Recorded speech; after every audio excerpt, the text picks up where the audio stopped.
Greetings and welcome to this installment of Drawing Sacred Geometry. I'm your host, Nadi Hanna, and today we're going to be talking about one of the most fundamental patterns, the Vesica Pisces. I think I say that about every single pattern because it's true, but the Vesica Pisces is very fundamental in our psyche, and much like the phi ratio, which really is omnipresent, if you begin to recognize how much influence the Vesica Pisces has had over our psyche through religions, cultural traditions, matriarchal and patriarchal paradigms, we're talking about how basic symbolism influences our consciousness. This is the day-to-day reality, and the more you bring your awareness to the influence, the more sovereignty, the more autonomy you can claim, therefore increasing your unique expression of divine source consciousness. These are big words, these are big claims, and I'm sticking to it. So I will explain why here. I'm going to get into the PowerPoint. Very, very lofty introduction there. So, it's not hyperbole. This stuff is profound. I say that with every shape. So, all right, on to the presentation. So this beautiful, fundamental pattern of the Vesica Pisces is simply two circles. One circle bisected by another circle in this perfectly harmonic, balanced shape. This was originally representative of a matriarchal, divine feminine energy, and it has been co-opted by religions and cultures that have shifted it into a patriarchal consciousness. And so when we're studying this, clearly there's two circles. There's a partnership that could be divine union of masculine and feminine, creating this portal to unified consciousness. But then again, it's just two circles. So however you want to play the Vesica Pisces, it will take you as far as you'd like to go.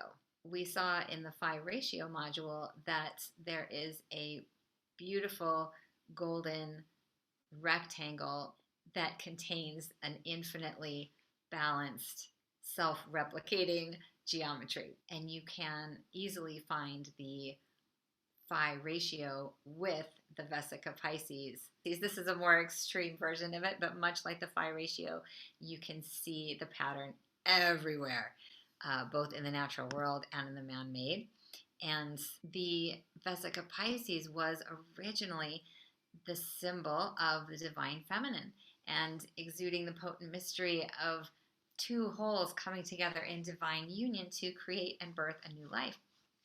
And the Vesica Pisces can be seen as a gateway between worlds, representing the etheric realms, the bridge between heaven and earth, all things passing through this portal to get to a new level of reality. So before we knew the Vesica Pisces as the Jesus fish, it was originally a symbol of female fertility and was used in many depictions of the goddess and was representative of the female physical form and its ability to birth life. Then it became the Jesus fish. I'm really not exaggerating when I'm talking about this symbolism tapping into archetypal levels of our consciousness, right? Why do you think the Catholic Church took it, used it as the Jesus fish? And also Egyptian symbolism for infinite life. It evokes unconscious sources of knowledge. It connects with things that we're disconnected to, but that influence us every day. Bruce Lipton talks about the fact that 95% of our waking reality is run by our subconscious, right? The geometry taps the subconscious. And when you begin to bring your awareness to the geometry and its influence, you're creating a more conscious reality for yourself. You're grabbing a couple of bits from that 95%, and maybe we're getting 8% of conscious control over our reality. Seriously, I could go on and on, obviously.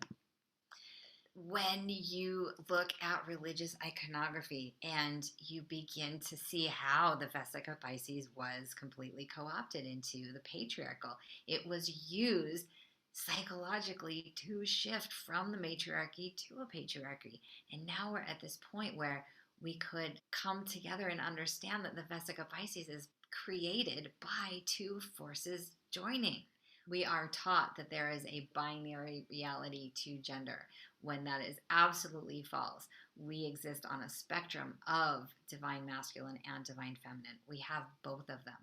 It can create a sense of coherence within your energy body and within your psyche. It's that simple. It's that influential, and a lot of really powerful people have known that. No doubt.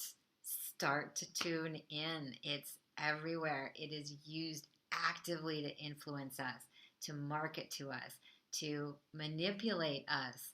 Truly start to understand the power, and that people have known about the power of it for a long time, especially certain people that carry ancient mystery school knowledge, where this was a fundamental aspect of mystery schools, of the teachings that gave an individual power over their reality. We're talking about reclaiming your consciousness from being manipulated on a collective level.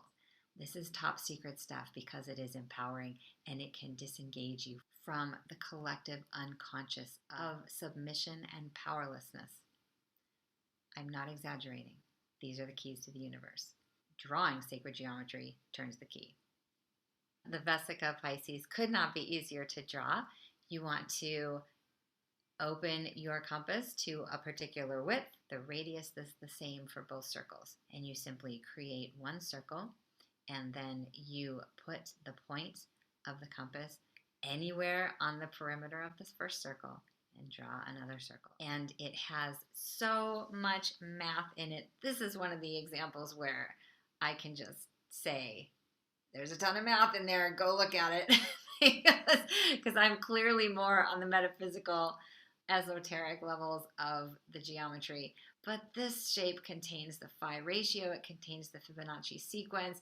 You can get so much out of this shape, which is part of its power.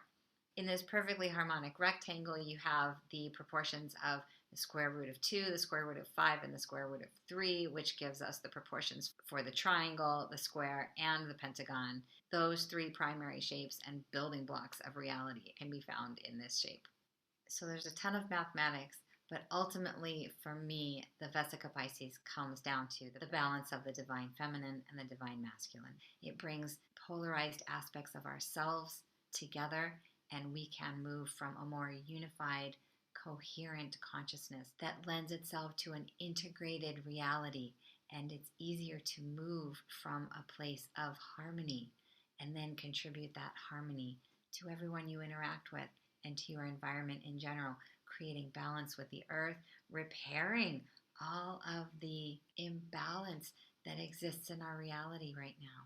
So I know I tend to go way out on the existential spectrum, but what if drawing sacred geometry could help you shift from a position of surviving into thriving, and that your choice to do that, your ability to do that, could help our entire ecosystem move from a place of surviving into truly thriving.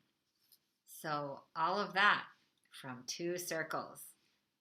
I don't know about that, but consider it, contemplate it, and hopefully draw it more. Thank you so much. Take care.